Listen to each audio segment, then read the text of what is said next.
तुम्हाला कोणी सांगितलं? ए भाऊ, मी मालक आहे संस्थेची, बाहेर काढीन तुला. कळलं का? लाडात नाही यायचं. नाही काही नाही, आता सगळं झालंच आहे. बाप गेलाय, आई तिकडे आहे, आई तो जाईल. मला काय तुम्ही काही काय करा. करायचं? काही म्हणत नाही मला.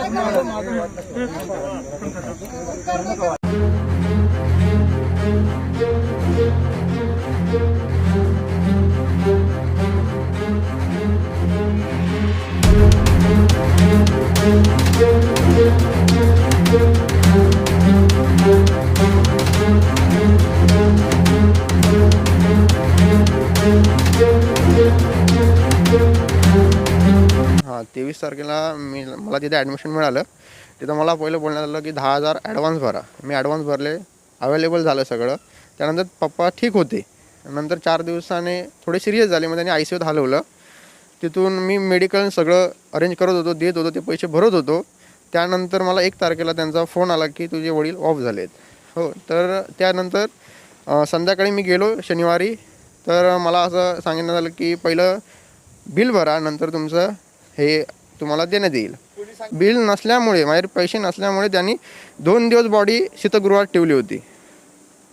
आणि नंतर सोमवारी मग ते आमच्या खासदार साहेब आले, सुनील अलका शेळके, परत निलेश का नितीन राणे साहेबांचे विकी कदम म्हणून होते, त्याने तो फोन करून त्यांना सांगितलं.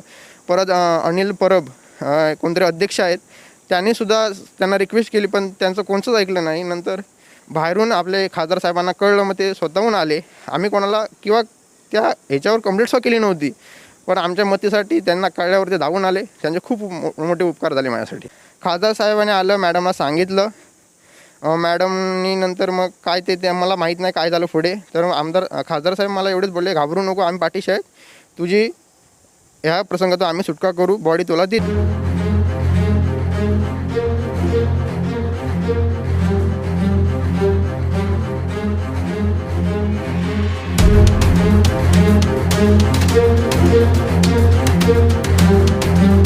है ये कोविड समर्पित अस्पताल है और गत 25 वर्षों से पूरे सेवा भाव से इस परिसर के लोगों की सेवा कर रहा है और केवल बिल ना चुकाने की वजह से बॉडी रख ली, ये कहना अनुचित है। और हम ये भी कहना चाहेंगे कि जो अगर किसी का देहांत होता है तो उस व्यक्ति का शव शवागार में ही रखा जाता है, उसे वार्ड में नहीं रख सकते। तो उसे सुरक्षित तरीके से शवागार में रखा गया था और बिल की वजह से उनको बॉडी ले जाने के लिए बिल्कुल नहीं रोका गया था। मैं ये भी बताना चाहूँगा सर कि उनसे किसी भी प्रकार का बिल नहीं लिया गया है, उन्हें वो सेवा पूरी मुफ्त में दी गई है। तुम्हाला कोणी सांगितलं? ए भाऊ, मी मालक आहे संस्थेची, बाहेर काढीन तुला. कळलं का? लाडात नाही यायचं. नाही काही नाही, आता सगळं झालंच आहे. बाप गेलाय, आई तिकडे आहे, आई तो जाईल. मला काय. तलेगांव दाभाडे मावल में मायमार मेडिकल कॉलेज 200 बेड का कोविड सेंटर चलाता है।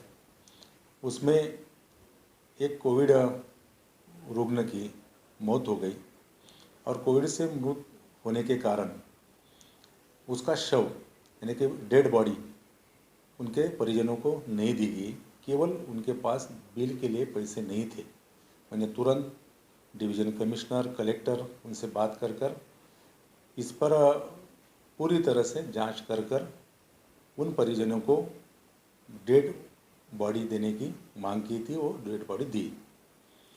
पुणे जिले के गार्डन मिनिस्टर माननीय अजीत दादा पवार, इनके साथ कल कोविड की बैठक थी, कोविड की मीटिंग थी। इस मीटिंग में मैंने ये मुद्दा उठाया। तुरंत माननीय अजीत दादा पवार इन्होंने जांच के आदेश दी और जो दोषी है उनके ऊपर कार्रवाई करने का आदेश दिया। तुरंत उसके ऊपर कार्रवाई हुई, पुलिस में मामला दर्ज हुआ। निश्चित रूप से इस पर पूरी तरह से कार्रवाई होगी। लेकिन जब मीटिंग माननीय गार्डन मिनिस्टर अजीत दादा पवार इन्होंने बुलाई थी 7 तारीख को, उसके पहले एक दिन पहले जो कोविड के कारण डेड हुआ उनके घर वाले को जाके उनके जो लड़का है उसके मिलकर उसका पूरी तरह से जांच का रिपोर्ट का जायज़ा तैयार किया और उनकी साइन ली। बल्कि पूरी तरह से उसका परिवार कोविड से प्रभावित है। एक तरफ से कोविड के कोई परिजनों को मिलने का हो तो जो मिले उनको 40 दिन का उसको अलग रहना चाहिए या उससे दूर रहना चाहिए, ऐसा नियम है। लेकिन पूरी तरह से गलत मिली भगत करके या के हॉस्पिटल या काम करने वाले सरकारी कर्मचारी पूरी तरह से मिली भगत कर ये जायजा कर रहे। मैं मांग करता हूँ कि पूरी तरह से निष्पक्ष इसकी जांच हो, जो दोषी है उन पर कार्रवाई हो।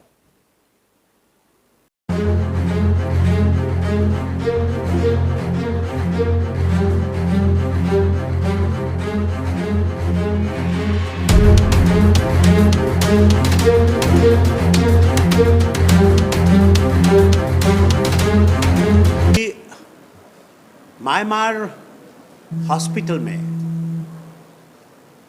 एक व्यक्ति के कोरोना से मृत हो जाने के पश्चात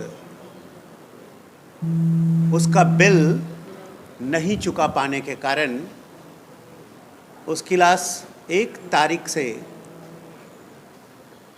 1 तारीख 2 तारीख को रख ली गई और 3 तारीख को दी गई। मृतक के शव को इतनी देर तक रखने के कारण भारतीय दंड संहिता में